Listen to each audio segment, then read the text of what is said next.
रामचंद्र जी को सिर्फ हिंदुस्तान और श्रीलंका और नेपाल के अलावा मुझे बता दो कि पूरे विश्व के किस खित्ते में रामचंद्र जी का नाम लिया जाता है। और लोगों का नाम भी बता दो, गौतम बुद्ध का कितना नाम लिया जा रहा है, मोसेस का, मूसा का, जीसस का कितना नाम लिया जा रहा है। पूरे विश्व में सबसे ज्यादा, पूरी दुनिया में सबसे ज्यादा, मखलूकात के अंदर, इंसानियत में सबसे ज्यादा अगर किसी का नाम लिया जाता है तो वो हस्ती है मुहम्मदुर रसूलुल्लाह सल्लल्लाहु अलैहि वसल्लम की। अजान के बाद से जोड़ लीजिए आप, सुबह जब आप उठेंगे अजान की आवाज सुनेंगे, जहां अल्लाहु अकबर सुनेंगे, अशहदु अल्ला इलाहा इल्लल्लाह सुनेंगे, वहीं अशहदु अन्ना मुहम्मदर रसूलुल्लाह, अल्लाह ने अपने नाम के साथ मुहम्मदुर रसूलुल्लाह के नाम को जोड़ दिया है।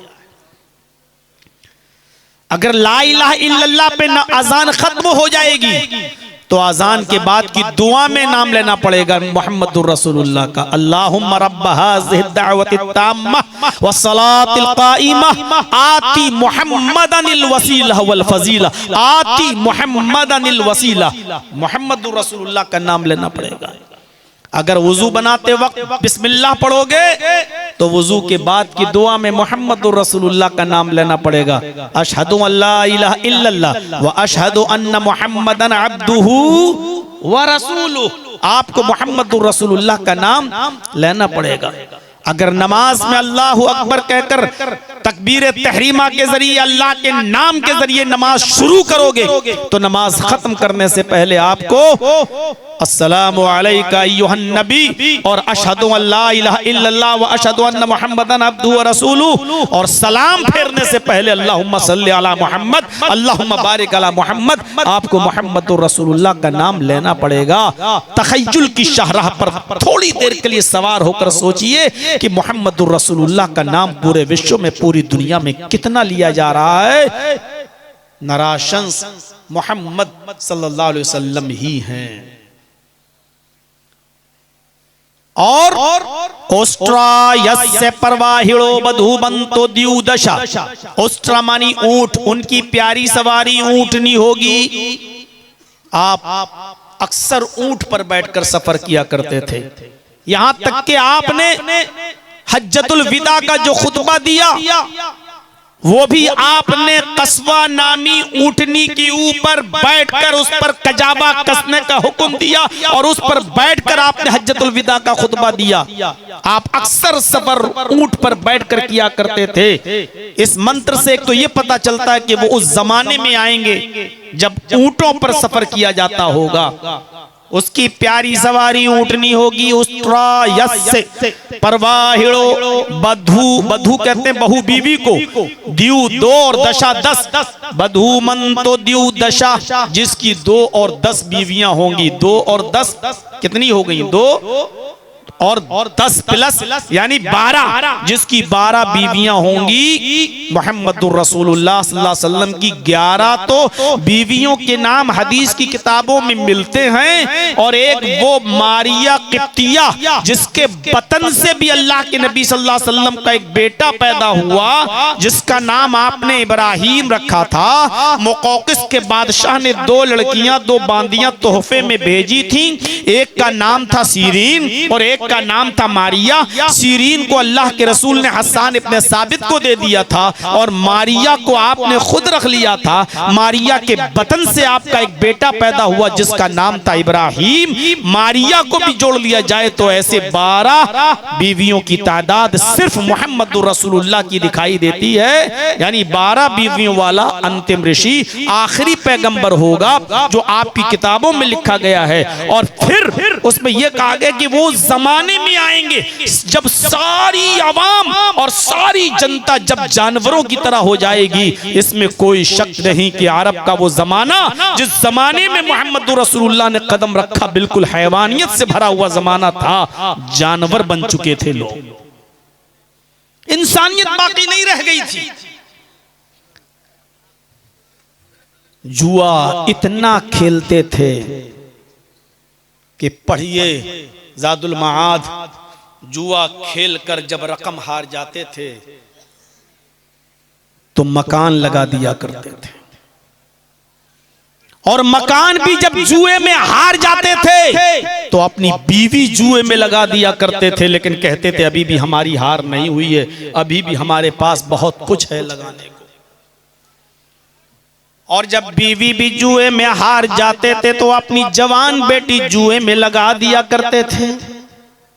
हो सकता है बेटी को जुए में लगाएं और हम जीत जाएं, फिर हमारे पास पैसा हो जाए, और बेटी भी हार जाते थे तब भी वो हेरा फेरी करते थे, हार नहीं मानते थे। दौलत और औलाद की कसरत के लिए मरते दम तक मेहनत करते थे। इसी रस्म को खत्म करने के लिए अल्लाह तबारक व तआला ने कुरान में ये सूरत नाजिल फरमाई थी, अलहाकुमुत तकासुर हत्ता ज़ुरतुमुल मकाबिर। तुम्हें तकासुर ने, तुम्हें मालो दौलत और औलाद की कसरत ने, ज्यादती के शौक ने हलाक को बर्बाद कर दिया। हत्ता ज़ुरतुमुल मकाबिर, यहाँ तक कि तुम मर मर कर कब्रों की ज़ियारत करने लगे, मर मर कर कब्रों में जाने लगे। कब्र में जब तक चले नहीं जाते थे उनका ये शौक पूरा नहीं होता था। वो उम्मीद रखते थे कि हो सकता है कि अभी हमें जिंदगी मिल जाए और फिर हम जुआ खेलें और हमारे पास दौलत की फरावानी हो जाए, हमारे पास माल और औलाद दोनों बढ़ जाएं। इस तरीके की चाहत थी उनकी। वो अपनी जवान बेटी भी जुए में हार जाया करते थे। क्या कोई इंसान अपनी बेटी को दांव पे लगाएगा? क्या इंसान के अंदर ये सिफत होती है कि वो अपनी औलाद को, अपनी बेटी को जुए में हार जाए, जुए में लगा दे? इंसानियत निकल चुकी थी उनके अंदर से।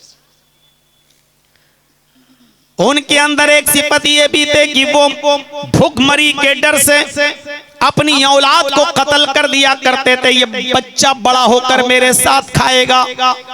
कुरान ने उनकी सिफत को यूं बयान किया, यक़्तुलूना अब्नाअहुम, वो अपनी औलादों को कत्ल कर दिया करते थे। जुए में बहुत आगे बढ़ चुके थे।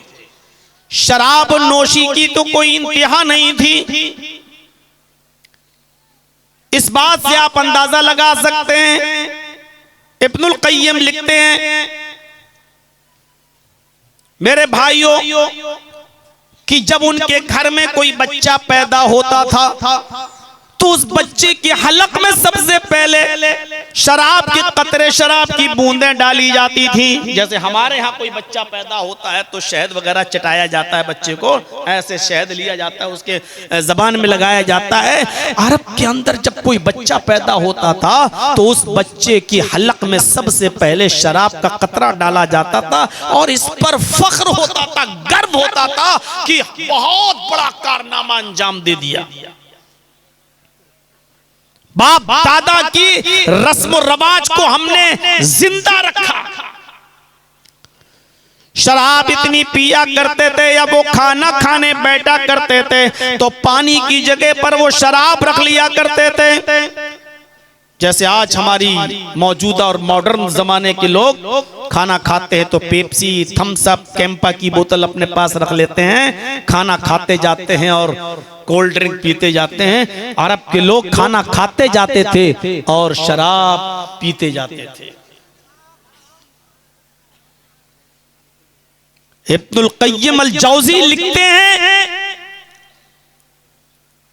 कि शराब इतनी पीते थे कि वो भूल जाते थे शराब पीने के बाद कि मैं अपनी बीवी का हाथ पकड़ रहा हूं या अपनी बेटी का हाथ पकड़ रहा हूं। इमाम अहमद अपनी मुस्नद के अंदर नकल करते हैं कि एक सहाबी जब शराब हराम नहीं हुई थी, हुर्मत शराब से पहले, उन्होंने इतनी शराब पी ली कि शराब के नशे में बजाय बीवी के हाथ पकड़ने के बेटी का हाथ पकड़ लिया, खींचने लगे। बेटी चीखी, मां दौड़ती हुई आई, अपने शौहर के हाथ से अपनी बेटी के हाथ को छुड़ाया और अपने शौहर को कमरे में बंद कर दिया। ये शराब का नशा था। इसलिए शराब को फौरन हराम नहीं करार दिया गया, मुख्तलिफ मरहलों से गुजरने के बाद शराब की हुर्मत का ऐलान हुआ। शराब के इतने रसिया थे अरब के लोग कि शराब की हुर्मत का ऐलान भी फौरन नहीं किया गया। ये फौरन मान ही नहीं सकते। अगर शराब की हुर्मत का ऐलान कर दिया तो कहीं लोग बहक न जाएं, बेतक न जाएं, ऐसा ना हो कि मजहब न छोड़ बैठे, इस्लाम से दूर ना हो जाएं। हजरत उमर फारूक ने कई मर्तबा कहा, अल्लाह के नबी शराब की हुर्मत का ऐलान करिए, लेकिन अल्लाह के नबी हजरत उमर फारूक के इस मशवरे को नहीं मान रहे थे। का उमर, इतनी जल्दी अगर शराब हराम कर देंगे तो ये लोग शराब नहीं छोड़ पाएंगे। अंदाजा लगाइए, एक अंसारी ने हजरत अब्दुर्रहमान इब्ने औफ और हजरत अली रजी अल्लाह ताला अन्हु की दावत की खाने पर बुलाया, और खाने पर बुलाने के बाद, खाना खिलाने के बाद शराब का दौर चला। सबने शराब पी, क्योंकि हराम नहीं हुई थी उस वक्त। शराब के नशे में धुत हो गए और इसी वक्त मगरिब की अजान का वक्त आ गया। अजान होने लगी, नमाज पढ़ी गई। एक साहब शराब के नशे में नमाज पढ़ा रहे हैं, अल्लाहू अकबर कहकर नियत मानते हैं। सूरह फातिहा तक तो गाड़ी ठीक चलती है। सिरातल्लज़ीना अनअमता अलैहिम गैरिल मग़ज़ूबि अलैहिम वलद्दाल्लीन, यहां तक तो ठीक पढ़ा। उसके बाद सूरह काफिरून की तिलावत की जाने लगी, और सूरह काफिरून में कुल या अय्युहल काफिरून ला अअबुदु मा तअबुदून चेंज कर दिया। नशे में है क्या? ला अअबुदु मा तअबुदून, आए नबी कह दो क्या है काफिरो, मैं उनकी इबादत नहीं करता जिनकी इबादत तुम करते हो। लेकिन वो सहाबी नमाज पढ़ा रहे हैं तो क्या कह रहे हैं? कुल या अय्युहल काफिरून नहनु नअबुदु मा तअबुदून, आए नबी कह दो, आए काफिरो, हम भी उन माबूदों की पूजा करते हैं, हम भी उन खुदाओं की इबादत करते हैं जिनकी तुम करते हो। माना ही बदल गया। इतनी बड़ी फहश गलती होने के बावजूद भी अल्लाह रब्बुल आलमीन ने शराब की हुर्मत का ऐलान नहीं किया। सिर्फ ये आयत नाजिल फरमा दी, या अय्युहल्लज़ीना आमनू ला तक़रबुस्सलाह व अंतुम सुकारा, ईमान वालो तुम नमाज के करीब मत जाया करो जब तुम नशे में हुआ करो। नमाज में कुरान की आयतें बदली जाने लगी, उल्टा सीधा पढ़ा जाने लगा, लेकिन इसके बावजूद शराब की हुर्मत का ऐलान नहीं हुआ। सिर्फ इतना कह दिया गया, नमाज के करीब मत जाओ जब नशे में हो। जब तक जो तुम्हारी जबान से जुमले निकल रहे हैं उसको तुम खुद समझने न लगो कि क्या पढ़ रहे हो, तब तक नमाज के करीब मत जाओ। अब सहाबा किराम बड़े मोहतात हो गए। अब नमाज के वक्त शराब नहीं पीते थे, क्यों? अभी शराब पिएंगे तो नमाज का वक्त हो जाएगा, नमाज का वक्त होगा तो हम नमाज, हमारी जमात छूट जाएगी, तो अब एहतियात करने लगे, ये करने लगे।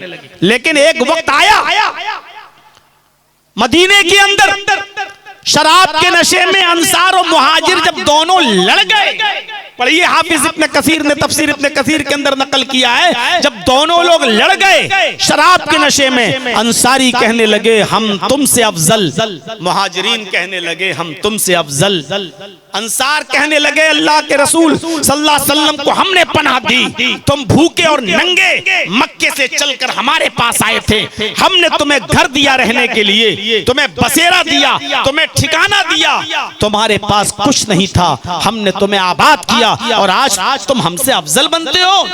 और उधर मुहाजिरीन कहने लगे अल्लाह के रसूल हमारे खानदान में कौम कुरैश में पैदा हुए, खानदान बनु हाशिम में आए, हमारी कौम तुम्हारी जमात तुम्हारी कौम से तुम्हारी बिरादरी से ज्यादा अफजल। आपस में तलवारें निकलने लगी, एक दूसरे पर अफजल होने का दावा करने लगा।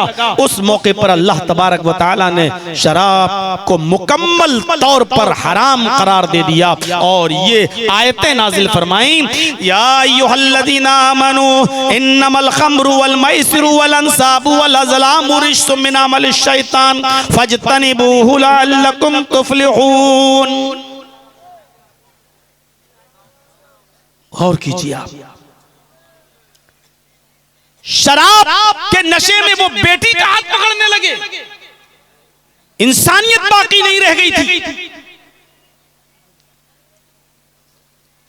एक बकरी इस कबीले की दूसरे के कबीले में चली गई, इस आदमी की बकरी ने दूसरे के खेत में थोड़ी सी घास खा ली। सीरतुन नबी पढ़ी अल्लामा इब्ने हिशाम की, इतनी सी बात को लेकर जब झगड़ा चला तो ये झगड़ा 27 साल तक चलता रहा। मेरी बकरी तुम्हारे खेत कैसे आई, मेरे खेत में तुम्हारी बकरी। उसने कहा अरे बकरी है, जानवर है, आ गया तो क्या हुआ।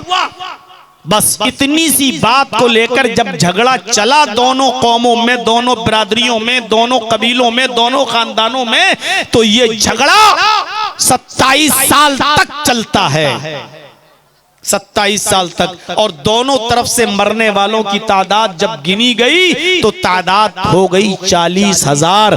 40,000 लोग मर चुके लेकिन झगड़ा खत्म नहीं। ऐसी हैवान कौम बन चुकी थी, ऐसी जानवरियत पैदा हो चुकी थी अरब के अंदर। सोचिए अल्लाह के रसूल के सामने कितने चैलेंजेस रहे होंगे, नबी अकरम के सामने कितने चैलेंज। एक चैलेंज, अरे हम और आप तो एक बुराई मुआशरे से खत्म नहीं कर पा रहे हैं, एक बुराई। क़िबाला वालों ईमानदारी से बताना, जहेज चलता कि नहीं चलता हमारे यहाँ? पूरे बिहार में मदरसे कितने हैं, उलमा कितने हैं, इदारे कितने हैं, मौलवी कितने हैं। जुमे के खुतबे में मस्जिदों में खुतबे होते हैं, तकरीरें होती हैं। 26 सालें तो मुझे हो गई हैं आपके इलाके में 1999 से आते हुए। इतनी लंबी मुद्दत तक, इतना लंबा जमाना, इतने मदरसे, इतने मौलवी, इतनी मस्जिदों से दिए जाने वाले जुमे के खुतबे, लेकिन अभी तक जहेज की एक लानत हमारे यहां से खत्म नहीं हो रही है। मुहम्मदुर रसूलुल्लाह से पूछो, अकेले जुआ खत्म करना, शराब नोशी मिटाना, जिनाकारी खत्म करना। अभी सुनते जाइए बुराइयों के क्या क्या शौक थे और तरीके थे, वहां बुराइयां कैसी कैसी राइज थी, अभी सुनते जाइए। और अकेले नबी अकरम सल्लल्लाहु अलैहि वसल्लम ने इन चीजों को खत्म करके, चैलेंज को कबूल करके इन तमाम चीजों को खत्म कर दिया। बेटा बैठ जाओ, शादी हो गई तुम्हारी, तब कहां जाओगे, बैठो। तो अंदाजा लगाइएगा, अभी सुनते चलिए। एक जहेज की लानत हम खत्म नहीं कर पा रहे हैं अपने समाज से और मुआशरे से, और जबकि करना चाहें तो चुटकियों में हो जाए। जर्जीस साहब जैसे सारे मौलवी इलाके के अगर ये तय कर लें कि जहां जहेज दिया जाएगा और जहां जहेज मांगा जाएगा, हम उनका निकाह नहीं पढ़ाएंगे। उलमा तबका अगर इस बात पर एग्री हो जाए और इसको तय कर ले, तो मेरे भाइयों बताओ ये बुराई बंद होने में कितना टाइम लगेगा। लेकिन जर्जीस साहब खुद नहीं चाहते हैं कि बंद हो, क्योंकि कल जर्जीस साहब को अपने बेटे का शादी करना, हमें खुद जहेज चाहिए, हमें खुद मोटरसाइकिल चाहिए, हमें खुद 4 व्हीलर चाहिए। पहले मेरे बेटे की शादी हो जाए, बाद में मीटिंग होगी, अभी नहीं होगी साहब। अभी ये हम जैसे ऐसे कितने पड़े हुए हैं, नहीं बंद हो सकती। अकेले बलबूते पर आपने कितनी चीजों को खत्म किया मुआशरे से और समाज से। एक चैलेंज था, चोरी नहीं होती थी क्या अरब की सरजमीन पर, लेकिन कानून जब हाथ काटने का बनाया तो इतना सख्त कानून बनाया इमाम कायनात ने कि चोर के हाथ काट दिए जाएं, और फिर इस पर इतनी सख्ती से अमल किया कि कबीले बनु मखजूम की लड़की फातिमा जब चोरी में पकड़ी गई, अल्लाह के नबी के पास उसका मुकदमा आया। आपने पूछा कितनी चोरी की, बताया गया इतनी, कहा हद निसाब को पहुंच रही है, हाथ काट दो। होता है ऐसा,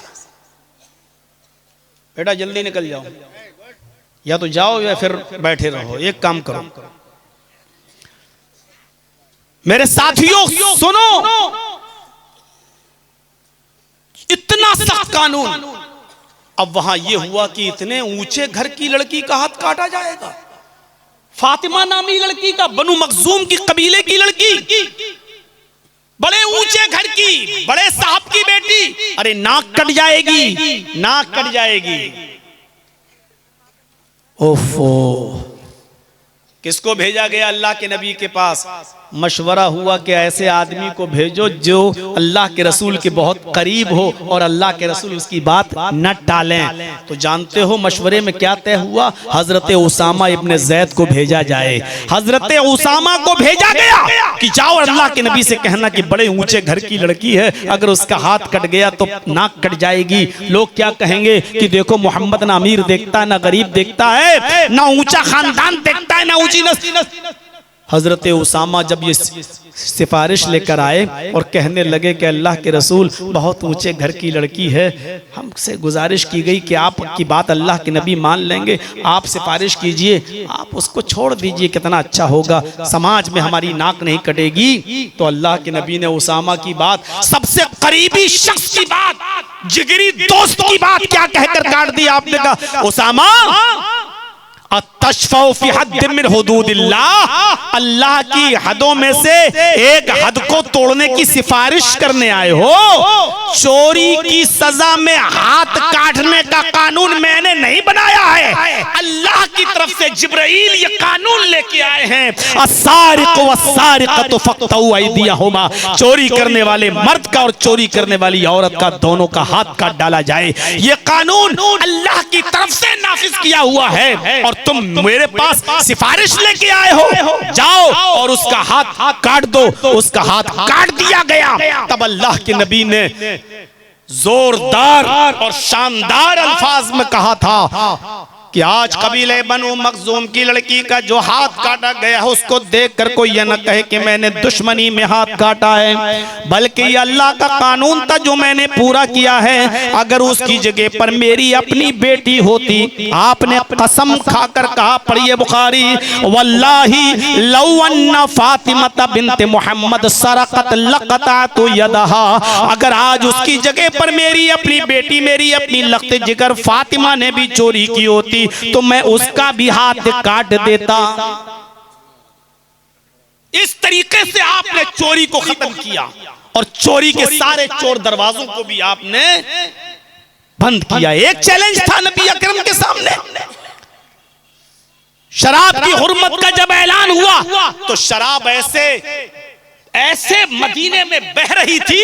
इंसाइक्लोपीडिया ब्रिटानिका पढ़िए, क्रिश्चियन राइटर लिखता है जैसे नालियों में बारिश के दिनों में पानी ऊपर आ जाता है। जब अल्लाह के नबी सल्लल्लाहु अलैहि वसल्लम ने मुनादी करवाई और ऐलान करवाया कि लोगों शराब अब हराम कर दी गई है, तो जो 20 साल से शराब पी रहे थे, जो 80 साल के बूढ़े भी शराब पी रहे थे, जिनसे शराब कभी छूटने की तवक्को न थी, हुर्मत शराब का ऐलान सुनने के बाद भी उन्होंने अपनी सुराहियां फोड़ दी, अपने मटके तोड़ दिए, अपने ड्रम तोड़ दिए और पानी नालियां भर गई और शराब सड़कों पर आने लगी। इंसाइक्लोपीडिया ने थोड़ा सा गुलू करते हुए लिखा, ऐसा लग रहा था जैसे शराब की बाढ़ आ गई हो, पानी का सैलाब आ गया हो मदीने की सरजमीन पर। इतनी जल्दी लब्बैक इतनी जल्दी आवाज किसी हाकिम वक्त की आवाज पर लब्बैक नहीं कहा गया जितना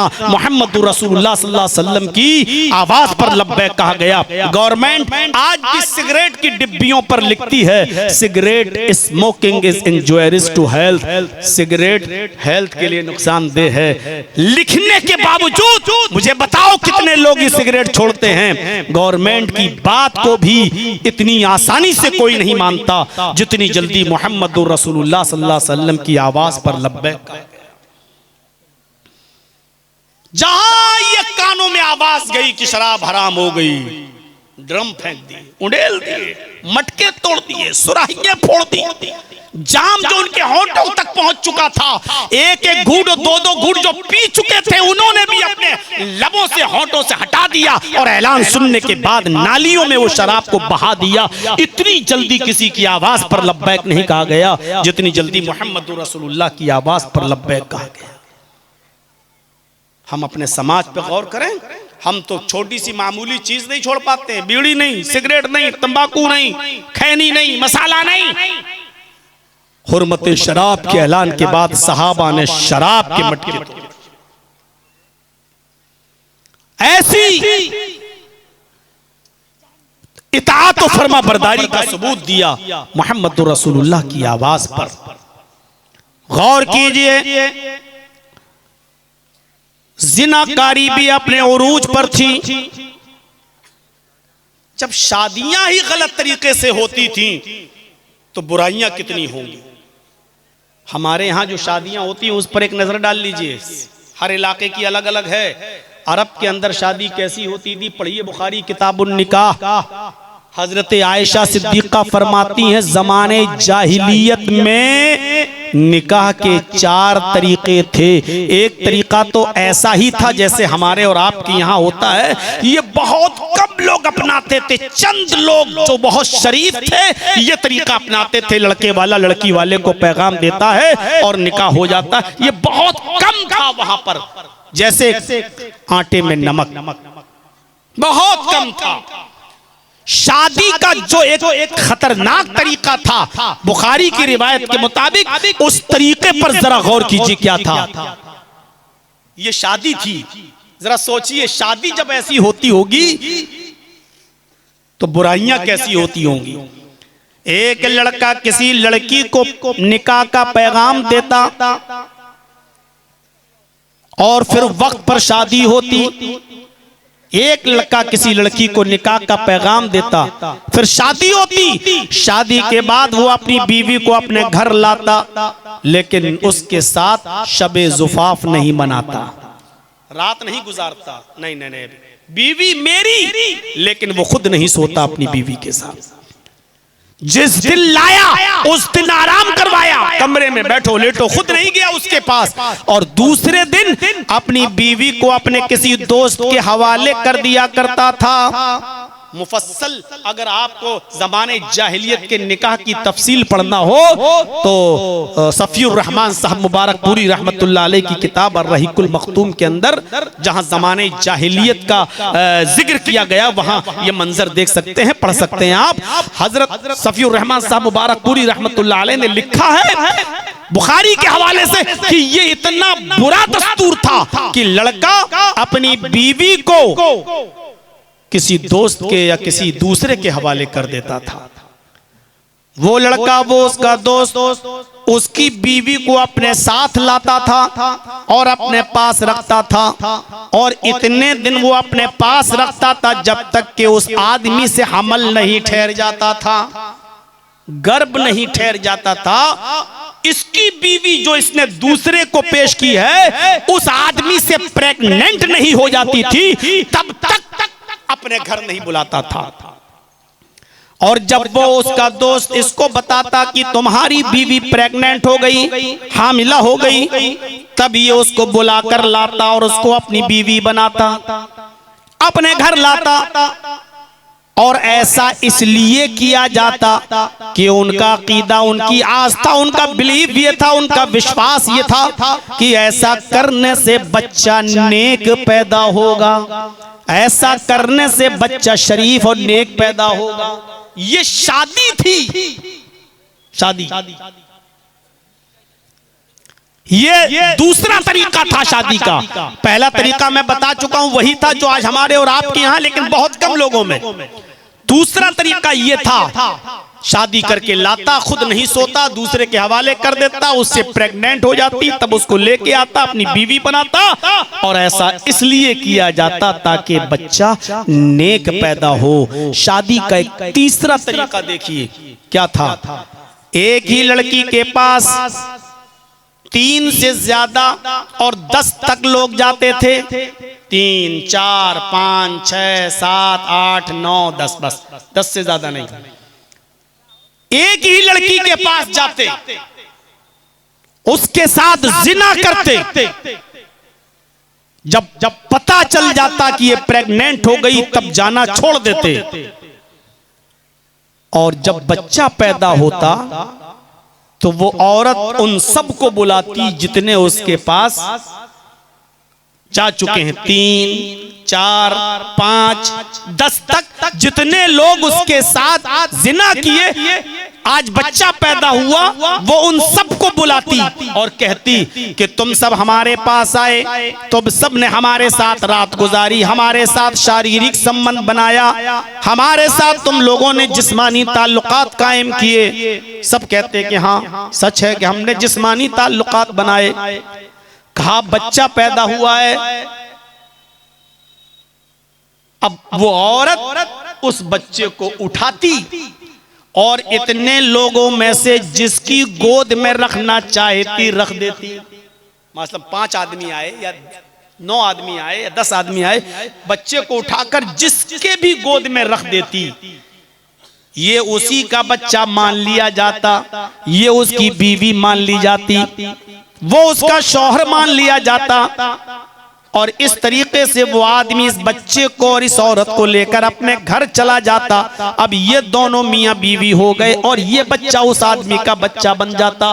ये शादी का तीसरा तरीका था।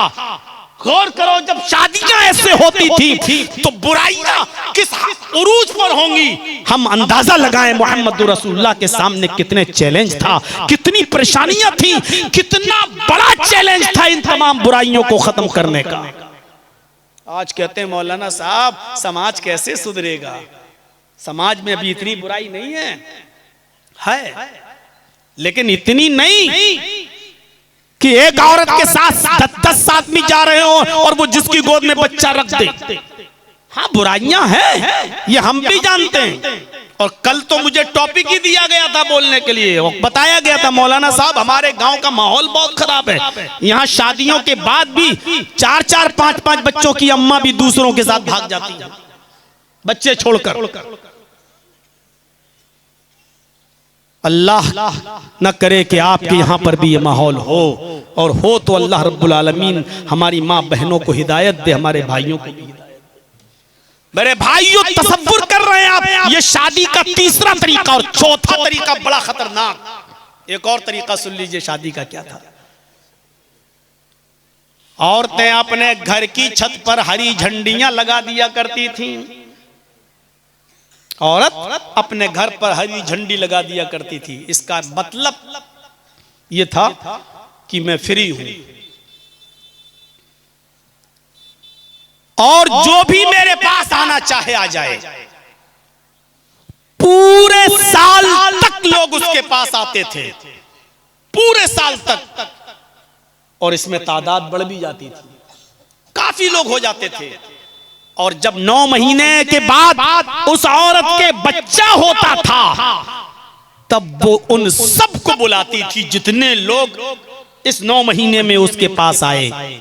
चाहे वो 100 हो गए हों, 200 हो गए हों, 50 हो गए हों, जितने लोग उसके पास आ चुके वो सबको बुलाती और कहती कि तुमको तो मालूम है कि तुम लोग सब मेरे पास आए हो और सबने मेरे साथ रात गुजारी है, जिना किया है, अब बच्चा पैदा हुआ। अब वो औरत उस बच्चे को नहीं रखती थी किसी की गोद में, खाने काबा से एक कयाफा शनास बुलाया जाता था। जैसे आजकल होते हैं ना पंडित लोग आते हैं तो मुहूर्त निकालते हैं ना, शादी में कौन सा दिन अच्छा रहेगा, शुभ रहेगा, कौन सी तारीख शुभ रहेगी। और पता नहीं मुहूर्त निकालने के बाद भी पता चलता है कि स्टोव से जला दी गई, सिलेंडर से मार दी गई, आग से जल गई। और हमारे साथ कितने लोग जेल में थे बेचारे जो इसी में आए थे कि साहब हत्या में आए। किसकी हत्या में? हमारे ऊपर ससुराल वालों ने हत्या का जुर्म लगा दिया, औरत को मारा, बीवी को मारा, जबकि हमारा कसूर नहीं। अब अल्लाह बेहतर जाने किसका कसूर क्या है। तो मेरे भाइयों, जैसे मुहूर्त निकाला जाता, ऐसी खाने काबा से कयाफा शनास को बुलाया जाता था, और कयाफा शनास आने के बाद उस बच्चे को देखता और फिर ये देखता कि इतने लोगों में इसकी शक्ल किस आदमी से मिल रही है।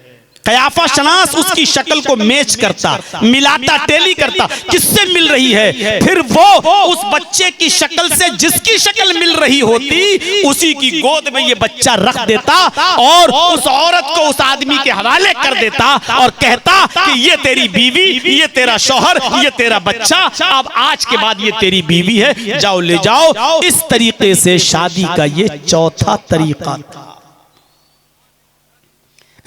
इस चौथे तरीके इतने किस्म के निकाह, औरत की कोई इज्जत नहीं, जितने उसके पास जाना चाहे चले जाएं। अल्लाह के नबी सल्लल्लाहु अलैहि वसल्लम ने निकाह के इन बुरे तरीकों को मिटाया और कुरान करीम की आयतें लोगों को पढ़ पढ़ कर सुनाई कि वो अनकिहुल अयामा मिनकुम, लोगों तुम में से जो भी गैर शादीशुदा हैं उनका निकाह करा दो। वस्सालिहीन मिन इबादिकुम व इमाइकुम, और तुम में से जिनके गुलाम नेक हों और जिनकी लौंडियां भी शरीफ हों, नेक हों, उनका भी निकाह करा दो। इस्लाम चाहता है कि गुलाम अपनी गरीबी की वजह से बैठा न रहे, कोई लौंडी भी अपनी गुर्बत की वजह से बैठी न रहे। गुलाम को ये कहने का मौका ना मिले कि मैं तो किसी का गुलाम हूं, मैं कहां से निकाह कर सकता हूं। समाज को अल्लाह हुक्म दे रहा है, लोगों को हुक्म दे रहा है, गांव वालों से कह रहा है, मोहल्ले वालों से कह रहा है, सोसाइटी वालों से कह रहा है, अगर तुम्हारे समाज में, तुम्हारी सोसाइटी में कोई गैर शादीशुदा है तो उनका निकाह करा दो। यकूनू फुकरा युगनिहिमुल्लाहु मिन फज़लिही, ये मत देखो कौन गरीब है कौन अमीर है। जो फकीर होगा, तंगदस्त होगा, बदहाल होगा, अल्लाह उसको अपने फजल से गनी कर देगा। अल्लाह अपने फजल से गनी करेगा। शादियां कराना तुम्हारा काम है। समाज के लोगों, चलो केबाला वालों से पूछते हैं, बताओ क्या आपके गांव में सब शादीशुदा हैं? जो बालिग हो गए हैं उनकी शादियां कराते हो गांव वालों? जो लड़कियां बालिग हो चुकी हैं उनकी शादियां कराते हो? अरे जाओ, जलसे में भी जो हाल है लड़के और लड़कियों का वो रोड पर देख लो। ये दीनी जलसों का हाल है। आम हालात में क्या होता होगा अल्लाह आलम। दीनी जलसों का हाल, नकाब लगा लगा कर, बुरके पहन पहन कर, चेहरे छिपा छिपा कर, किस तरीके से 3-3 और 4-4 और 5-5 और 6-6 लड़कियों का झुंड एक एक 2-2 लड़कों से बातें कर रहा है। जाओ और देखो समाज के लोगों, शादी करा दो, ये समाज के लोगों की जिम्मेदारी है। खुल के कह दूं, जो 20 साल का, 22 साल का, 25 साल का, 30 साल का लड़का है और उसकी शादी नहीं हुई है और गांव वाले उसकी शादी की फिक्र नहीं कर रहे हैं, आए गांव वालों वो खुला हुआ सांड है। किसी की भी बहन और बेटी की किसी भी वक्त इज्जत से खिलवाड़ कर सकता है। जिसकी बेटी 25 साल की, 30 साल की हो चुकी है और शादी नहीं हुई है, गांव वालों वो खुली हुई माफ कीजिएगा, मौजरत के साथ कह रहा हूं, वो खुली हुई और बेहया गाय हो चुकी है। वो किसी भी वक्त पूरे समाज को गंदा कर सकती है।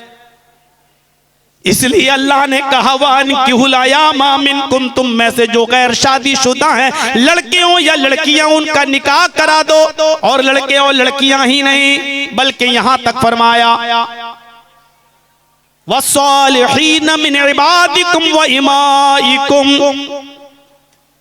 तुम्हारे गुलामों में से और लौंडियों में से जो नेक हैं उनकी भी शादी करा दो। गरीबी की वजह से कोई ये ना कह सके कि मैं शादी नहीं कर सका, मेरे पास पैसा नहीं है, मेरे पास इतना पैसा नहीं है। अपने पैरों पे खड़े हो जाएंगे तब शादी करेंगे। साहब इस्लाम में ये नहीं है। इस्लाम के अंदर सिर्फ इतना है कि अगर तुम अपनी बीवी को खिला सकते हो, पिला सकते हो, बीमार हो जाए तो उसका इलाज कर सकते हो और उसका हक़ ज़ौजियत अदा कर सकते हो, तो तुम्हें निकाह करना पड़ेगा। या माशर शबाब मन इस्तता मिनकुमुल बाअ फलयतज़व्वज, ऐ नौजवानों की जमात, अगर तुम अपनी बीवी को खिलाने और पिलाने की ताकत रखते हो, उसकी हक़ ज़ौजियत को अदा करने की ताकत रखते हो, फलयतज़व्वज, तो तुम निकाह कर लो। फिर फरमाया निकाह करने का हुक्म इसलिए दिया जा रहा है कि निकाह करने का ये फायदा होगा। फ़इन्नहु अग़द्दु लिलबसर व अहसनु लिलफ़रज, निकाह से निगाहें झुक जाती हैं, आंखें नीची हो जाती हैं और शर्मगाह की हिफाजत होती है, यानी दूसरों की माँ बहन बेटियां महफूज हो जाती हैं। मौलाना साहब कहाँ दूसरों की माँ बहन बेटियां महफूज हुई हैं? शादीशुदा लोग तो और बिगड़े हुए हैं, अपनी बीवी पर डोरे नहीं, दूसरों की औरतों पर डोरे डाल रहे हैं। सब मालूम है। 26 साल से आता हूं, खूब तजर्बा है। जलसों में कितने लड़के और कितनी लड़कियां पकड़े गए हैं सब मालूम है, बैठा के रखे गए हैं। सुबह होके सरपंच साहब फैसला करते हैं, अच्छा लड़का लड़की को लेके भागा है, पहला सजा चल निकाह कराओ दोनों का। अब लड़का और लड़के का बाप कहता साहब निकाह नहीं करेंगे। नहीं नहीं नहीं साहब, नहीं नहीं नहीं, हो गई गलती, निकाह नहीं करेंगे। निकाह नहीं करेगा, लेके भागा था, कहा चलो निकाह नहीं करेगा तो 2-5 लाख रुपए जुर्माना। किसी की लड़की लेके भागोगे? सरपंच ना कयामत के दिन ये इतना लठियाए जाएंगे ये लोग जो फैसला कर रहे हैं। क्यों साहब 5 लाख रुपए लड़का क्यों दे, लड़के का बाप क्यों दे? साहब किसी की लड़की लेके भागा, उसके घर गया था, लड़की उठा के ले गया था, लड़की की मर्जी नहीं थी भागने में। बगैर लड़की की मर्जी के कोई लड़का किसी लड़की को लेकर भाग ही नहीं सकता। ये हो ही नहीं सकता कि कोई लड़का किसी लड़की को अपनी मर्जी से भगा ले जाए और उसमें लड़की की मर्जी शामिल ना हो। जब लड़की की भी मर्जी थी तो फैसला एक तरफा क्यों? 3 लाख 4 लाख का जुर्माना लड़का क्यों दे? कुरान ने जब सजा मुतय्यन की तो पहले लड़की का नाम लिया, अज़्ज़ानियतु वज़्ज़ानी फजलिदू कुल्ला वाहिदतिन मिनहुमा मियता जल्दा। कुरान तो कह रहा है जिना करने वाली औरत और जिना करने वाला मर्द अगर दोनों को आने हैं तो दोनों को 100 कोड़े मारो। कुरान तो पहले औरत का नाम ले रहा है, लड़की का नाम ले रहा है, क्योंकि जिना के लिए उकसाने में और जिना करने में लड़के से ज्यादा लड़की जिम्मेदार होती है। और आप फैसला सुनाते हैं लड़के वाला जुर्माना दे। कयामत के दिन ये मुखिया लोग और ये सरपंच भी पकड़े जाएंगे। आओ तुम क्या तुम फैसला करते हो?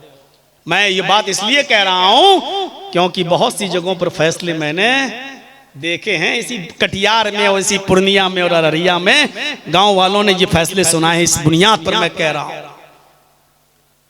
मेरे भाइयों, जिनाकारी आम थी, उरूज पर थी, हद से ज्यादा थी। शादियों के ये तरीके थे, इस्लाम ने इन तमाम तरीकों पर पाबंदी लगा दी और हुक्म दिया कि जो गैर शादीशुदा हैं मुआशरे को पाक और साफ रखने के लिए उनका निकाह करा दो। अल्लाह के रसूल के पास एक औरत आई और बुखारी की रिवायत, अल्लाह के नबी मैं आपसे निकाह करना चाहता हूँ, आप खामोश रहे। उसने दोबारा कहा आप खामोश रहे, उसने तीसरी बार कहा आप खामोश रहे, उसने चौथी बार कुछ कहना कहना चाहा तो एक सहाबी बोले कि अल्लाह के रसूल, वो बार बार आपसे शादी की बात कर रही है और आप कुछ बोल नहीं रहे। अगर आपको नहीं करना है तो मेरे साथ कर दीजिए शादी। है क्या मामला था, मेरे साथ कर दीजिए शादी। अल्लाह के नबी ने कहा नहीं मैं तो नहीं कर सकता, तुम करोगे? कहा जी। उस औरत से पूछा तुम करोगी? कहा अल्लाह के रसूल मैं आपके लिए आई थी, अगर आप नहीं करना चाहते तो फिर मैं इसके साथ कर लूंगी। फिर आपने उस सहाबी से पूछा देने के लिए क्या है? देने के लिए क्या है? नहीं मेहर, बीवी को, होने वाली बीवी को क्या देगा? आदमी से पूछा। यहाँ पूछते हैं मोटरसाइकिल मिलेगी या नहीं मिलेगी? 5 किलोमीटर मेरा बेटा दूर दुकान पे जाता है, आने जाने में आसानी रहेगी। कटोरा लेके भीख मांग ले, इंटरनेशनल भिखारी क्यों नहीं बन जाता? बेटी लड़की से मांग रहा है, क्या मिलेगा? अल्लाह के नबी ने कहा क्या देगा? हदीस के अल्फाज मा इंदी शैउन, कुछ नहीं है, कुछ नहीं है, और शादी करना चाह रहा।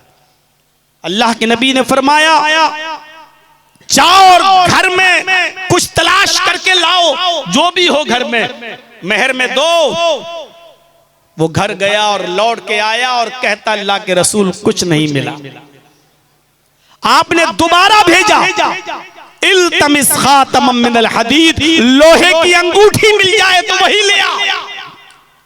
लोहे की 2 रुपए नहीं और 4 रुपए में यहां बिक रही होंगी। लोहे की अंगूठी मिल जाए तो वही ले आओ। वो घर गया और आता और कहता मां वजदतु खातम मिनल हदीद, अय अल्लाह के रसूल लोहे की अंगूठी भी नहीं मिली। आपने कहा अच्छा ये हाल है तुम्हारे घर का जी, और शादी करना चाह रहा। आपने कहा अच्छा कुछ भी नहीं है? कहता एक चीज है मुझे याद आ रही है। कहा क्या? सुनेंगे तो आपको हंसी आएगी। इंदी इजारुन या रसूल अल्लाह, एक लुंगी है मेरे पास। आपने कहा वो लुंगी इसको दे दे। कहता अल्लाह के रसूल सोते वक्त मैं पहनता हूं, पुरानी लुंगी है, इसको दे दूंगा तो मैं क्या पहनूंगा? आधी दे सकता हूं। आपने कहा आधी लुंगी फाड़ के उसको देगा तो आधे में वो उसके किसी काम की नहीं और आधी तेरे भी किसी काम की नहीं। बोला मेरे तो काम की है, मैं कहीं नहीं पहन नहीं सकूंगा तो कहीं बिछा के बैठ तो जाऊंगा, धूप में कहीं जा रहा हूं पेड़ के नीचे बिछा के बैठ तो जाऊंगा। आधी तो दे सकता हूं, आधी नहीं। पुरानी लुंगी वो भी पूरी नहीं दे रहा, कह रहा आधी दे सकता हूं। आपने कहा फिर अपने पास रख ले।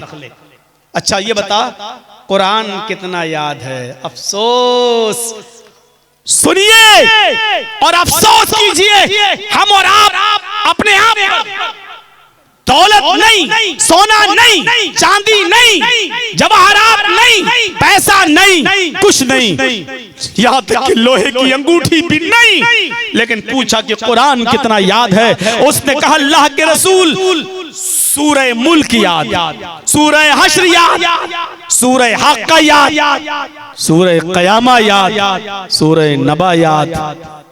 अल्लाह के नबी ने कहा इतनी सूरतें याद हैं? कहा हाँ। आपने उस औरत से पूछा क्या औरत क्या तुझे ये सूरतें याद हैं? उसने कहा नहीं। फरमाया तेरा होने वाला शौहर अगर तुझे कुरान की ये सूरतें याद करा दे और यही सूरतें तेरा मेहर बन जाएं तो तू निकाह करने के लिए तैयार है या नहीं? कहने लगी अल्लाह के रसूल जिस औरत के निकाह में कुरान की सूरतें मेहर बन जाएं उससे ज्यादा बाबरकत निकाह और किस औरत का हो सकता है? अल्लाह के नबी सल्लल्लाहु अलैहि वसल्लम मैं तैयार हूं। आपने उसी वक्त निकाह पढ़ाया और उन दोनों को रुखसत कर दिया। न बारात का पता, न हल्दी का पता, न मेहंदी का पता, हाँ न 300 चोरों का पता, न 400-500 डकैतों का पता। बुरा लग रहा है ना? लगेगा लगेगा, जाहिर है। लड़की वाले के यहाँ खाना जाओगे, लड़का कहता 300 आदमियों की बारात लेके आऊंगा। 300 गरीब आदमी है और ये डकैती नहीं है। जहेज कम दोगे तो चलेगा लेकिन मेहमानों की खातिरी अच्छी तरीके से करना। अच्छा कहते कि नहीं कहते हैं? मेरे साथ इतने लोग आएंगे, मेहमानों की खातिरी जरा अच्छे से करना। ये अच्छे से करने का मतलब समझते हो ना? बड़ा नहीं चलेगा, बड़ा नहीं चलेगा। मटन और चिकन के नीचे कोई बात नहीं। अब उस 300 और 400, थोड़े अल्फाज सख्त हैं मेरे, उन चोरों लुटेरों का पेट भरने के लिए, इन डाकुओं का पेट भरने के लिए बेचारा कहां कहां से कर्जा लेता है। सऊदी अरब से हज करके आए हैं साहब, सब रुमाल डाला है, मुंह में पान, दाढ़ी पे हाथ फेर के, कहां जा रहे? बारात में जा रहे हैं, बारात में जा रहे हैं, मुंह में पान, दाढ़ी लंबी, हाथ फेरा, सऊदिया का रुमाल लाल रंग का डाले, कहां जा? बारात में जा रहे हैं, बारात में जा रहे हैं। चोर कहीं के बारात में जा रहे हैं तो कितना अच्छा शौक से, बड़े फख्र से कह रहा बारात में जा रहे हैं साहब। जरा तसव्वुर कीजिए, क्या बारात थी, निकाह हो गया, रुखसत हो गई। इसी को कुरान ने कहा है, नेक लोंडे जो गुलाम हैं और लोंडियां जो शरीफ हैं, उनका भी निकाह करा दो। उनकी गुर्बत, उनकी मुफलिसी उनके निकाह में रुकावट ना बने। ये हुक्म दिया जनाबे मोहम्मद रसूलुल्लाह के जरिए अल्लाह रब्बुल आलमीन ने पूरी उम्मत को, पूरे अपने बंदों को यह हुक्म दिया है। इस तरीके से आपने निकाह को आम करवाया। सुनिए, जिनाकारी के दरवाजे बंद कर दिए जो पहले चलते थे। इतनी सख्त सजा मुतय्यन कर दी, इतनी सख्त सजा मुतय्यन कर दी ताकि कोई किसी की माँ, किसी की बहन और किसी की बेटी पर फिर गलत नजर न डाल सके। ये सख्त सजा नहीं है। कुंवारा लड़का है, कुंवारी लड़की है, जिना किया गया है और साबित हो जाए, 4 गवाह मिल जाएं, 100 कोड़े मारो। लड़का है तो थोड़ी सी तब्दीली की गई है सजा में। कुंवारा लड़का है तो उसको पत्थरों से मारा जाएगा, लेकिन दौड़ा दौड़ा के मारा जाएगा। चारों तरफ लोग पत्थर लिए खड़े होंगे। इधर से मारा जाएगा, वो भागेगा, दूसरी तरफ से उसको मारा जाएगा, उधर से भागेगा, तीसरी तरफ से मारा जाएगा। उसको दौड़ा दौड़ा के शादीशुदा को अगर शादीशुदा है तो उसको रजम किया जाए, संसार कर दिया जाएगा।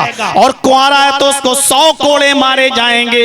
कुंवारा है तो उसको 100 कोड़े मारे जाएंगे और 1 साल के लिए शहर बदर कर दिया जाएगा। आप उसको अपने गांव में नहीं रख सकते, अपनी बस्ती में नहीं रख सकते। लड़की है तो उसको भी 100 कोड़े मारे जाएंगे और 1 साल के लिए शहर बदर कर दिया जाएगा। शादीशुदा है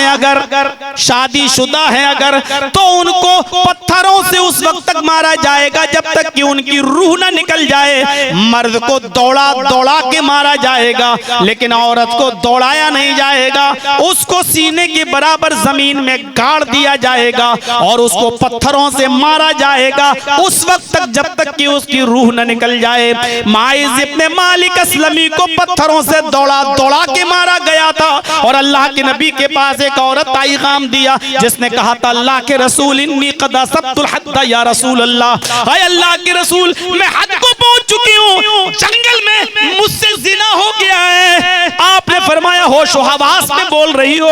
उसने कहा जी हाँ, मैं पूरे होश व हवास में बोल रही हूँ। अल्लाह के नबी ने फरमाया इस औरत को सजा दे दो और पत्थरों से मार के हलाक कर दो। जब उसको ले जाया जाने लगा तो कहती है मुझे धीरे धीरे लेकर चलो, मेरे पेट में बच्चा है। कहा गया अल्लाह के रसूल ये तो हामिला है, इसके पेट में बच्चा है। अल्लाह के नबी ने फरमाया खातून अभी तुझे सजा नहीं दी जाएगी, तेरी गलती की सजा इस मासूम को नहीं दी जा सकती है। जब ये बच्चा पैदा हो जाए तब आना।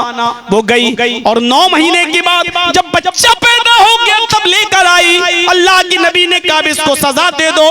जैसी उसको सजा के लिए ले जाया जाने लगा वो रोने लगा बच्चा। कहने लगी अल्लाह के रसूल क्या आखिरी मर्तबा मैं इस बच्चे को दूध पिला सकती हूँ अपना? अल्लाह के नबी ने उस बच्चे को उस औरत के हवाले कर दिया। उस बच्चे ने अपनी माँ की पिस्तान से लगकर दूध पिया। जब पेट भर के दूध पी चुका, दूध उसके मुंह पे लगा हुआ था, उसने अल्लाह के नबी के हवाले किया। अल्लाह के नबी ने उस बच्चे के होंठों पर दूध लगा हुआ देखा तो फरमाया, आए खातून, अभी तुझे सजा नहीं दी जा सकती, अभी इस बच्चे की ग़िज़ा तेरी पिस्तानों में मौजूद है। जब ये बच्चा रोटी खाने लगे तब लेकर आना, जब तक ये दूध पीता है इसको दूध पिला, जब रोटी खाने लगे तब लेकर आना। जब वो बच्चे को जल्दी रोटी खाना सिखा देती है और जब वो बच्चा रोटी चबाने लगा तब लेकर आई। कहा अल्लाह के रसूल अब ये बच्चा रोटी भी खाने लगा, शरीयत मुहम्मदी में शायद अब गुंजाइश बाकी नहीं थी। आपने उस बच्चे को अपनी गोद में लेके एक सहाबी के हवाले कर दिया, उस औरत को संसार होने के लिए भेज दिया। उसको सीने के बराबर गाड़ा गया और पहला पत्थर खालिद इब्ने वलीद के हाथ में। पहला पत्थर जब खालिद इब्ने वलीद ने उसको मारा तो सर फट जाता है और खून का फव्वारा खालिद इब्ने वलीद के कपड़ों को खराब कर देता है। उनकी जबान से कुछ नाज़ेबा जुमले निकल जाते हैं, तेरा सत्यानाश चाहे, कम बख्त, बदबख्त, बदचलन, ऐसे कुछ जुमले बोल देते हैं। अल्लाह के नबी को जब पता चला तो आप खालिद इब्ने वलीद से बात करना छोड़ देते हैं। एक दिन खालिद इब्ने वलीद ने कहा मेरे माँ बाप आप पर कुर्बान, आए अल्लाह के रसूल ऐसा क्यों कर रहे हैं, आप हमसे नाराज हो जाएंगे तो मेरी तो आखिरत बर्बाद हो जाएगी। अल्लाह के नबी ने कहा खालिद तुमने उस औरत को बहुत बुरा बुरा जुमला बोला है, बदचलन बोला है, वो बदचलन नहीं थी। अल्लाह खालिद इब्ने वलीद ने कहा अल्लाह के रसूल वो जानिया औरत, उसके खून के छींटों ने मेरे कपड़ों को गंदा कर दिया, इसलिए मेरी जबान से निकल गया वो जानिया थी। आपने फरमाया खालिद वो जानिया नहीं थी, आदत नहीं थी उसकी जिना करने की, उसका शौहर नहीं था, वो अपनी जवानी पर कंट्रोल न कर सकी और पहाड़ के दामन में जिना कर बैठी। लेकिन उसने अल्लाह के दरबार में ऐसी पक्की और सच्ची तौबा की है, उसने पत्थरों से मार खाकर अपने आप की अपनी जिंदगी की लीला को समाप्त कर ले। उसने ऐसी तौबा की है अगर उस एक औरत की तौबा को इस मदीने के 70 गुनाहगारों पर भी डाला जाए तो मदीने के वो 70 के 70 गुनाहगार बख्श दिए जाएं, वो 70 के 70 जहन्नमी भी जन्नत में दाखिल हो जाएं। अगर उस एक औरत की तौबा को इस मदीने के 70 गुनाहगारों पर डाला जाए तो वो भी बख्श दिए जाएं। मेरे भाइयों उस औरत को सीने के बराबर गाड़ा गया। आपने जिना को जब रोका तो ऐसा रोका कि जिनसे भूल चूक से धोखे से अनजाने में गुनाह हो भी जाता था तो वो अपने आप को अल्लाह के नबी की अदालत में पेश करते थे और कहते थे कि मुझसे जवानी के जज्बात में आकर गुनाह हो गया, मुझे पाक कर दीजिए, तहिरनी या रसूल अल्लाह, तहिरनी या रसूल अल्लाह, आए अल्लाह के रसूल मुझे पाक कर दो, आए अल्लाह के रसूल मुझे पाक कर दो। और इस तरीके से पाक हुआ करते थे। सोचो कि जिना को खत्म करना कितना बड़ा काम था और जिना को खत्म ही नहीं किया। अगर किसी से जिना हो जाता था तो वो खुद छुपाता नहीं था। इतना डर पैदा कर दिया उसके दिल में अल्लाह का कि वो दुनिया में सजा भुगतने के लिए तैयार हो गया लेकिन आखिरत की सजा से डरने लगा। मेरे भाइयों इस तरीके से अल्लाह के रसूल सल्लल्लाहु अलैहि वसल्लम ने रूह का इलाज किया, जिस्म का नहीं, रूह का इलाज किया। जिस्म का इलाज करने वाले तो हजारों डॉक्टर यहाँ मौजूद हैं। मेरे भाइयों मोहम्मद रसूलुल्लाह वो हकीम है, वो डॉक्टर हैं जिन्होंने रूह का इलाज किया। रूह का कौन है आज ऐसा जो ये कह सके कि मुझसे ये जुर्म हुआ? जुर्म हो सकता है सहाबी से हुआ, लेकिन उन्होंने इसी दुनिया में आने के बाद कहा कि अल्लाह के रसूल मुझे सजा दे दीजिए। सहाबिया से हुआ, उन्होंने कहा अल्लाह के रसूल मुझे सजा दे दीजिए। अंदाजा लगा सकते हैं आप कैसा मुआशरे को पाक और साफ बनाया मोहम्मद रसूलुल्लाह सल्लल्लाहु अलैहि वसल्लम ने। औरतें अर्रहीकुल मखतूम पढ़ेंगे, औरतें खाने काबा का बिल्कुल बरहना और नंगी होकर तवाफ करती थी। कपड़ा पहनने की इजाजत नहीं थी दीन इब्राहिमी के अंदर उनको।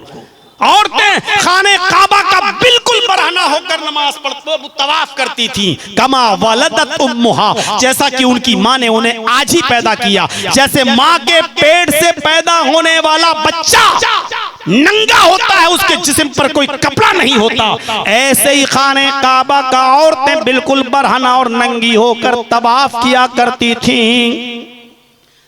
अल्लाह ताला ने इस रस्म बद को ये कहते हुए बंद करवाया, खुज़ू ज़ीनतकुम इंदा कुल्लि मस्जिद, हर मस्जिद के पास जब जाओ तो जीनत अख्तियार कर लिया करो। ऐसी औरतें जो नंगा खाने काबा का नंगी होकर तवाफ करती थी, मुहम्मदुर रसूलुल्लाह सल्लल्लाहु अलैहि वसल्लम ने ऐसा बापर्दा और बाहया बना दिया कि मिसाल दी जाने लगी। ऐसी शर्म हया उनके अंदर पैदा कर दी कि वही औरतें शर्म हया की देवी बन गई, शर्म हया को अपनाने वाली बन गई, शर्म सरापा शर्म हया बन गई। मेरे भाइयों गौर कीजिए, वो औरतें जो खाने काबा का नंगा तवाफ करती थी, जिनको नंगा रहने में शर्म नहीं लगती थी, मेरे भाइयों उनको चेहरा दिखाकर चलने में शर्म आने लगी, हाथों में गिलेब्स और पैरों में सॉक्स पहनने लगी, पर्दे वाली बन गई, हया वाली बन गई।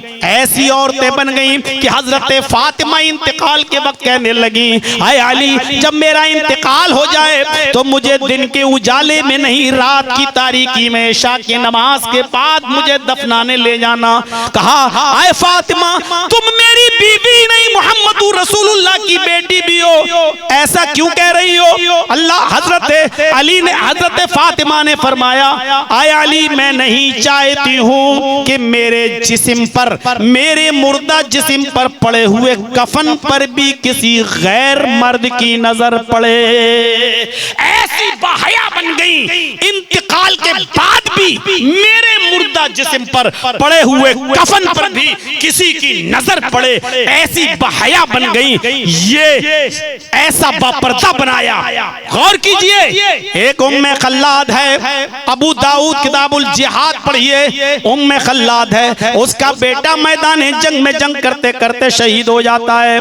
किसी ने खबर पहुंचाई, आए खल्लाद की माँ तेरा बेटा मैदान जंग में शहीद हो गया है। जल्दी से उसने ओढ़नी ओढ़ी, चेहरा छिपाया, हाथों में ग्लव्स पहने, पैरों में सॉक्स पहने, हाथ और पैर छिपाए और मैदान जंग पे दौड़ पड़ी। चीख कर कहती आई नहीं बनी, आई न बनी, मेरा बेटा कहाँ है, मेरा बेटा कहाँ है? बताया गया कौन है तुम? कहा कि मैं खल्लाद की माँ हूँ, मैं खल्लाद। उसको लाया गया, उसको उसके बेटे की लाश दिखाई जा रही है, ये तुम्हारे बेटे की लाश है, ये तुम्हारे बेटे की लाश है।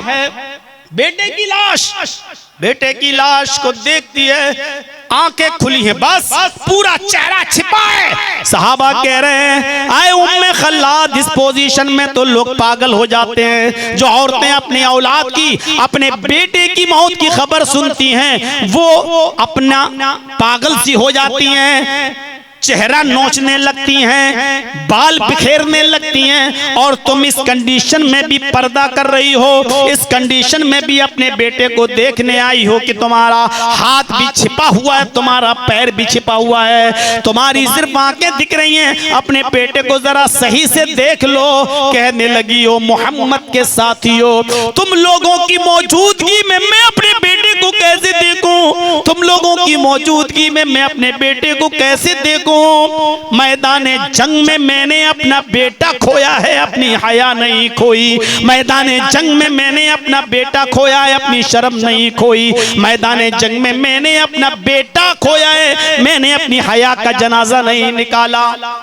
मैदान जंग में बेटा शहीद, लेकिन इसके बावजूद चेहरा नहीं खोल रही है और कह रही है कि मैदान जंग में अपना बेटा खोया है, अपनी हया नहीं खोई।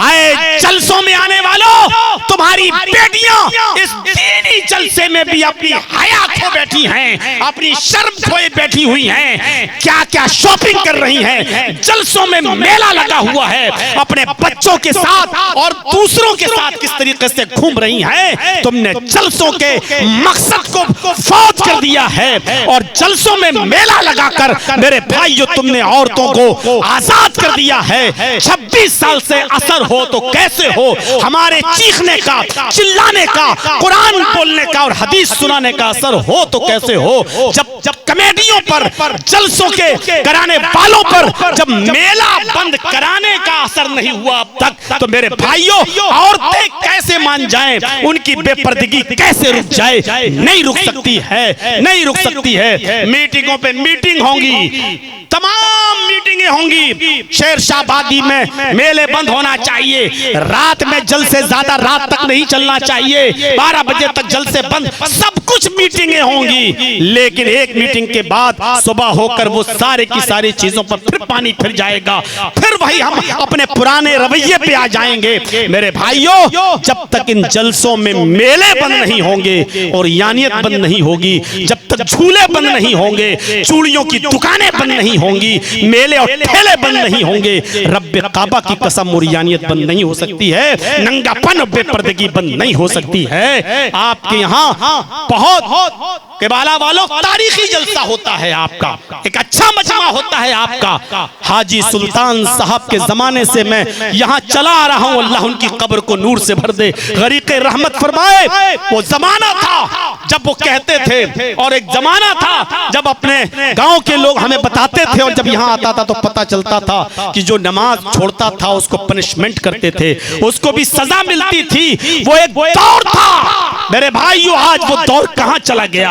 आज उरियानियत क्यों आज शबाब पर है? बेपर्दगी क्यों आज इतनी होती चली जा रही है? जैसे जैसे हमारे जलसे बढ़ते जा रहे हैं, मदरसे बढ़ते जा रहे हैं, दीन के काम और बढ़ रहे हैं, लेकिन हमारे उसके साथ साथ उरियानियत भी बढ़ रही है, बेपर्दगी भी बढ़ती जा रही है, बेहयाई भी बढ़ती जा रही है। मेरे साथियों, जरा गौर करें हम और आप, और अंदाजा लगाएं, इन मेले और ठेलों पर पाबंदी लगाने का एक बेड़ा उठाएं। हर चीज हो सकती है अगर हम और आप करना चाहें, लेकिन आप सोचते हैं कि अगर मेला नहीं लगेगा तो औरतें नहीं आएंगी, औरतें नहीं आएंगी तो फिर मदरसे का चंदा कैसे होगा? ज्यादातर तो वही देती हैं। हर शख्स के साथ एक मकसद छिपा है, हमने अल्लाह की जात पर भरोसा करना छोड़ दिया है, अल्लाह की जात पर भरोसा करना छोड़ दिया है। मेरे प्यारे साथियों, अगर आप ये तसव्वुर ये सोचोगे हमने अल्लाह के नाम पर मदरसे की बुनियाद डाली है, तो ये अकीदा भी रखना होगा कि इंशाअल्लाह फिर अल्लाह ही इस इदारे को चलाएगा भी। मेरे भाइयों, ये तवक्कुल, ये एतमाद हमारे अंदर होना चाहिए। उसके लिए नाजायज तरीके नहीं।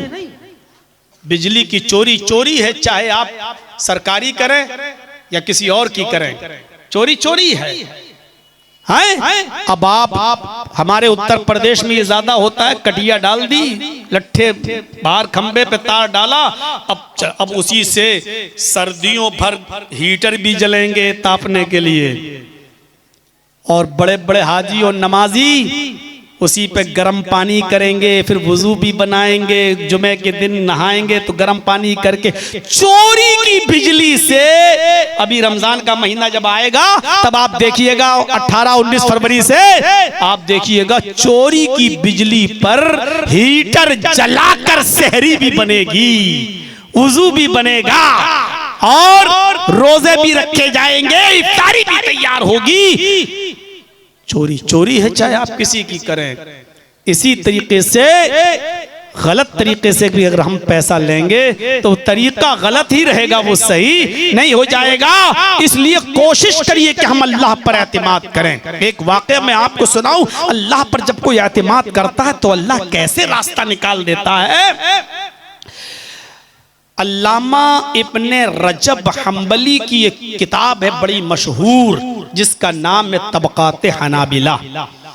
इस किताब के राइटर हैं इब्ने रजब हम्बली। इन्होंने एक जबरदस्त वाक़या नकल किया है अपनी किताब के अंदर, तबक़ात हनाबिला के अंदर, कि एक शख्स मक्के में रहता था, बेचारा बहुत गरीब था, मजदूरी करता था, रहता था मक्के में। उसका नाम था अबू बकर मोहम्मद इब्ने अब्दुल बाकी अंसारी। आगे चलकर वो काजी भी बना, जज भी बना, फैसल भी बना। काजी अबू बकर मोहम्मद इब्ने अब्दुल बाकी अंसारी बहुत गरीब मक्के में रहता था। एक दिन बेचारा भूखा और प्यासा निकला, सोचा कि किसी को मेरे चेहरे पर नजर पड़ जाए और मेरी हालत देखकर कोई मुझे खाना खिला दे, कोई मुझे पानी पिला दे, कोई मुझे कुछ खिला दे पिला दे। ये बेचारा भूखा प्यासा निकला तो इसको रास्ते में रेशम की एक थैली नजर आई। रेशम की एक थैली इसको पड़ी हुई दिखी जो रेशम के धागे से ही बंधी हुई थी। उसने उस थैली को उठाया और खोल के देखा तो क्या देखता है, इस थैली के अंदर एक बेशकीमत बहुत महंगा मोतियों का एक हार है। इसने रेशम की उस थैली को खोला, देखा मोतियों का बेशकीमती बहुत महंगा हार है।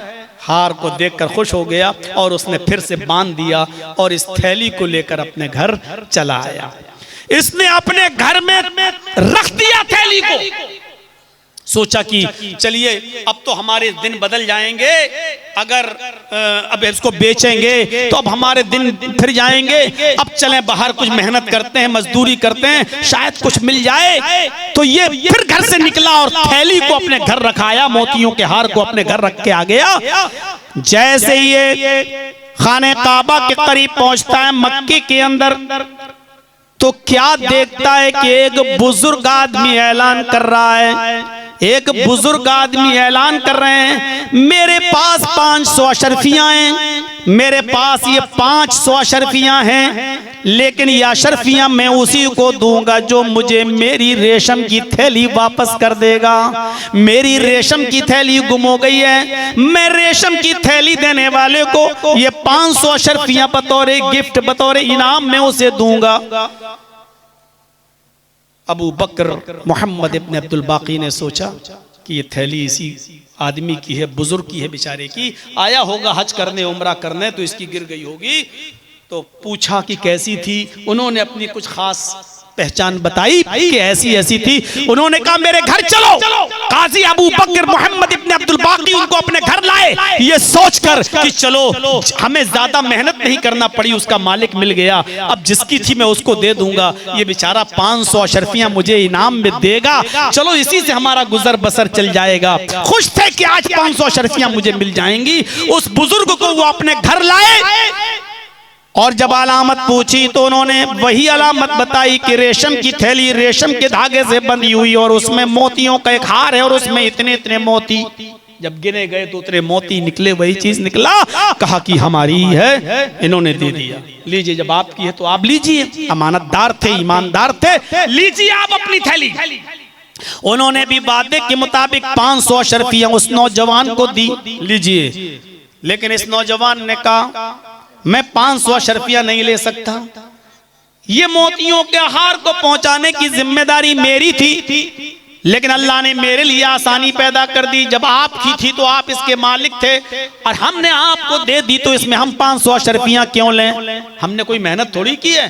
कहा बेटा मैं खुशी से दे रहा हूं। उन्होंने कहा मेरा जमीर गवारा नहीं करता, आपकी थैली आपको मैंने दे दी, फिर 500 अशरफी किस बात की, मैंने आपके यहाँ कोई मजदूरी तो नहीं की है। कहा कि बेटा ये बहुत कीमती हार है, इसलिए मैं तुम्हें एक बतौर इनाम के दे रहा हूं। फरमाया नहीं शेख आप इसको रखिए और आप जाइए।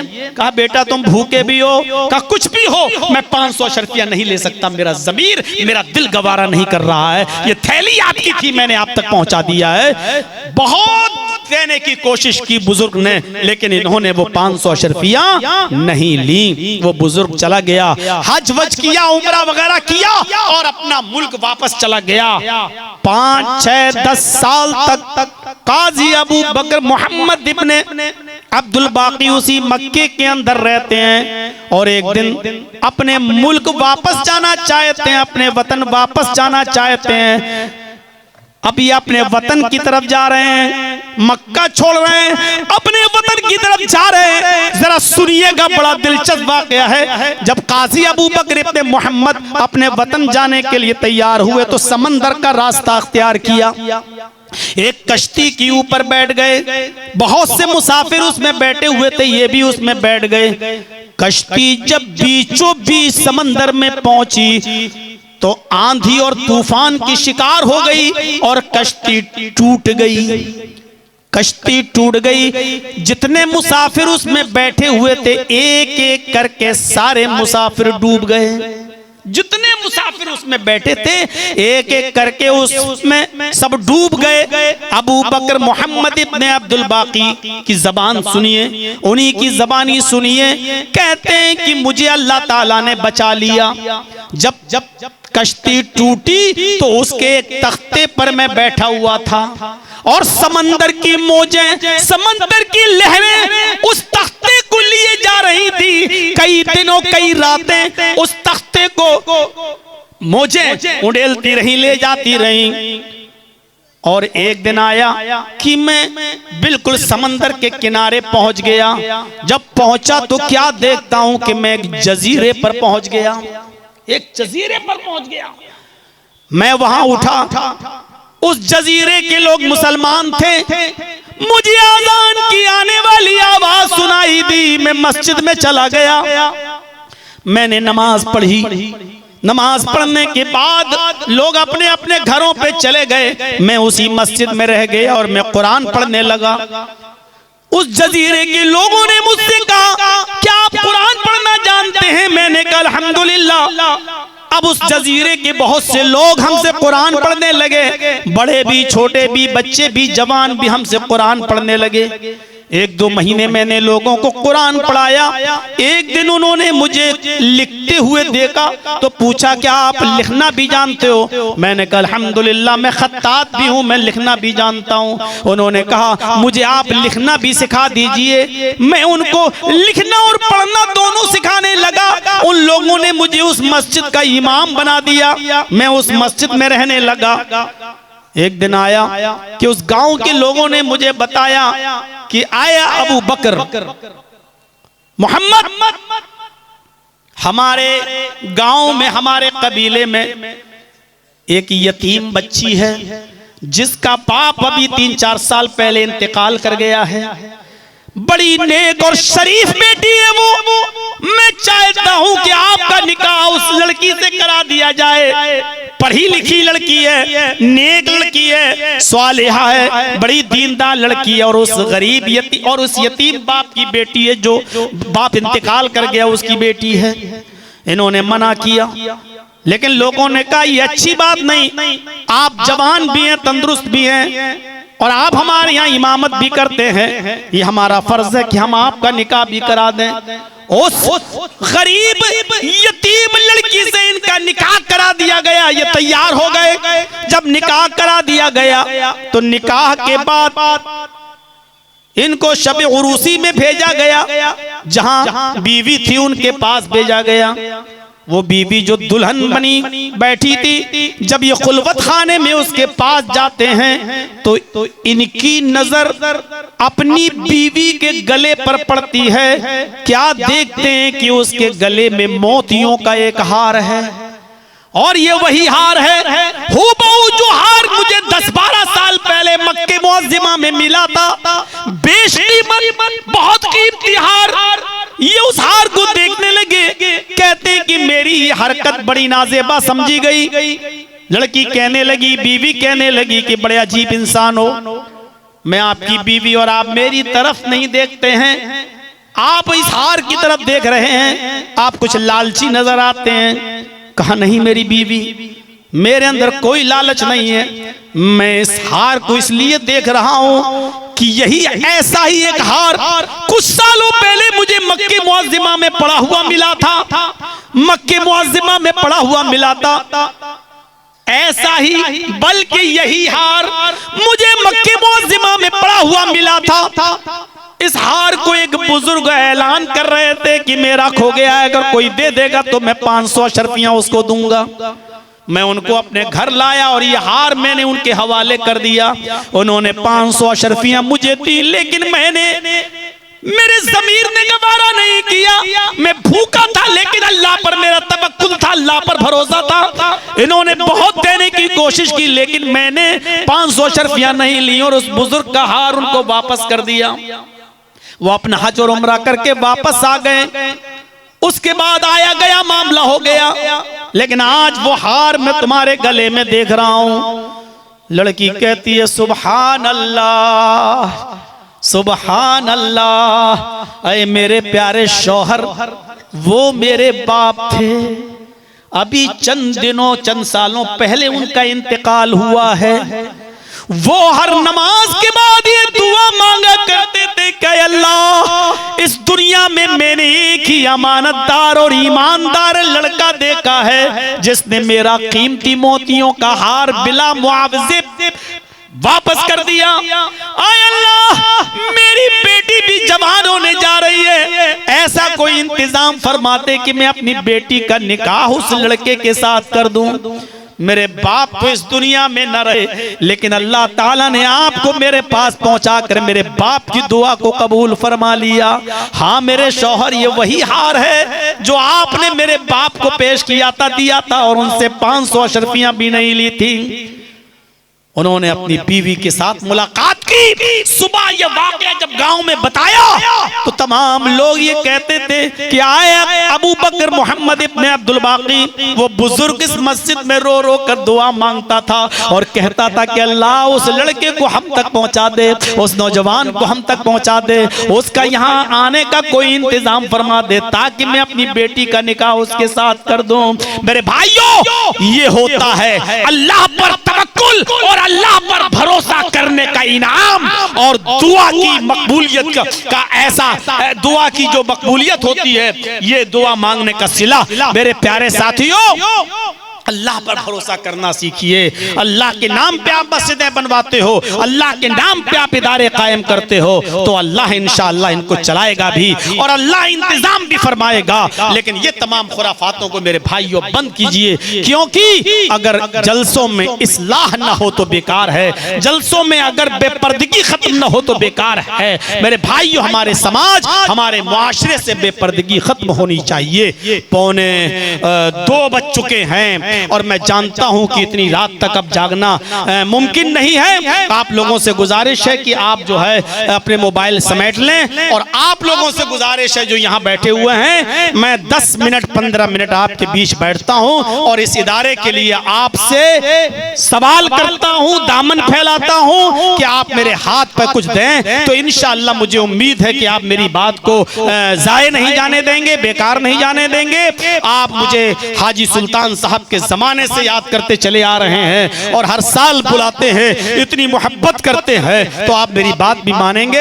ये इदारे हमारे और आपके ताउन से चल रहे हैं, इन इदारों पर अगर हमने नजर न डाली तो उत्तर प्रदेश की तरह हमारे इदारे भी बंद कर दिए जाएंगे।